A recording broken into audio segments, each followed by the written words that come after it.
Hey guys, it's been a little while since I've popped a video up. Just been busy with a few other things, and it's sort of taken a little bit of a back seat at the moment. But yeah, hoping to get back into the swing of it a little bit as I go through summer and spring and that sort of stuff. Really today I just wanted to give you a little bit of an update on the pole there, and I might, if I get a chance, have a bit of time to do a bit of a review, if I can, on this polygon, the N8. So we'll see how that all pans out. But yeah, today having a bit of a chat about the pole. I'd been meaning for quite a while to chuck some new bearings in. When I bought the frame, I had a new bearing set. This is one of the last frames that came with some older type bearings. I can't actually even tell what sort of, they're TPX bearings. So these ones, it was a well-known thing with pole, particularly in wetter countries over in Europe and stuff, that the bearings wouldn't last very long, and was supposed to change them out myself about 12 months, and I sort of let it go a little bit, so it's closer to 18 months on these same bearings. And change your bearings, get them checked, make sure you change them, because absolutely no movement in that one.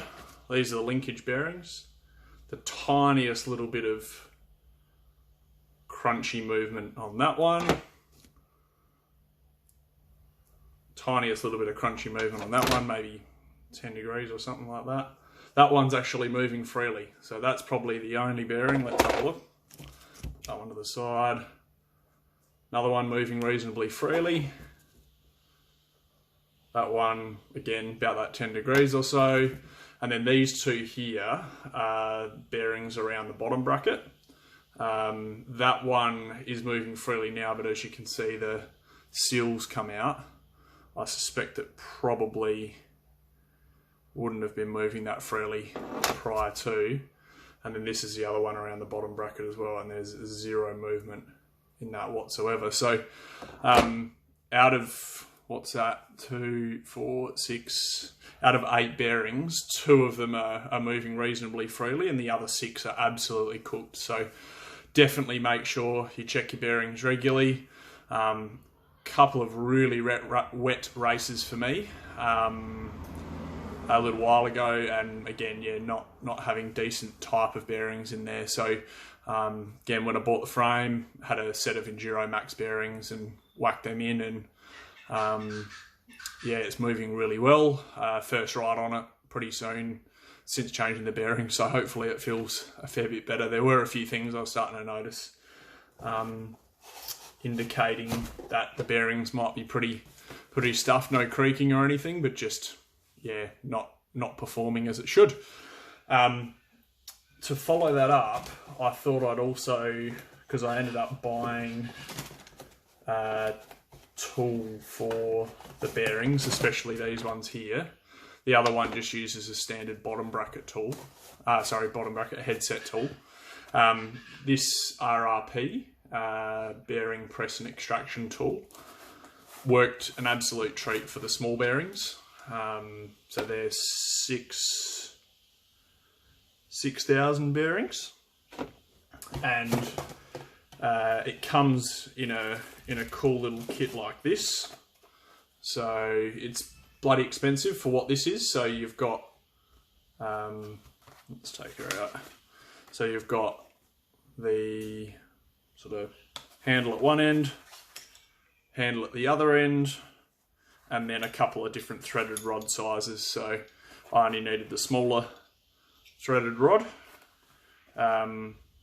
Pretty straightforward what to do there. And it comes with a good instruction manual as well. So red is for removing and blue's for reinserting. And I only needed the 6,000 one. So I think these aren't too bad, but they're for the 6,000 size bearings. So kit number 6, and works an absolute treat installing and also removing as well. So this is obviously the red removal one.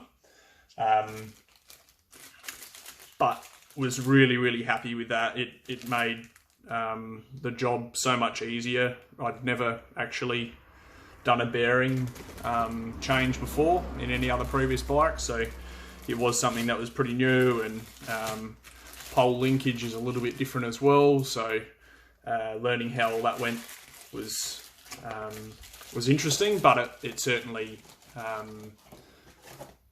paid off in the long run, I guess. So it was a good learning process, good way to learn how the bike works and how it's put together, and maybe if you're feeling certain things or things aren't going the right way or whatever, you might be able to diagnose them yourself rather than having to take it to the bike shop. And I do like supporting the bike shop, but I also really like knowing how my bike works and how I might be able to DIY a few things as well. Just one of those things. I guess it's more of a hobby type thing. So take out of this video what you will. I know it's a bit of a long one, I've been rabbiting on a bit, but really rate this if you're keen to change your own bearings, and check those bearings and get some decent bearings. Don't skimp on them, because a few bucks means that you don't have to spend, if you're doing it first time, 4 or 6 hours stuffing around with changing bearings, or several $100s in a short space of time. So don't skimp on the price of the actual bearing itself. Just buy the best quality ones you can. May not be the most expensive, but definitely best quality. And make sure that you keep your linkage and your suspension performing as well as what it can. So sing out if you've got any other really handy tools at all, especially the headset tool that I used for the bottom bracket wasn't 100%. It was just a cheapy one, and I might hit up any friends that I can find that might have a lathe or something and just trim some off the outside, because the bearing, the big 1.5 inch bearings didn't quite sit on there flush, but they were good enough so that I could at least get the new bearing back in. But yeah, let me know if you've got any other good tools out there to be able to help with this sort of thing, or what your experience has been in the past as well. So thanks for watching, guys, and hopefully we'll get some riding videos up soon. Cheers.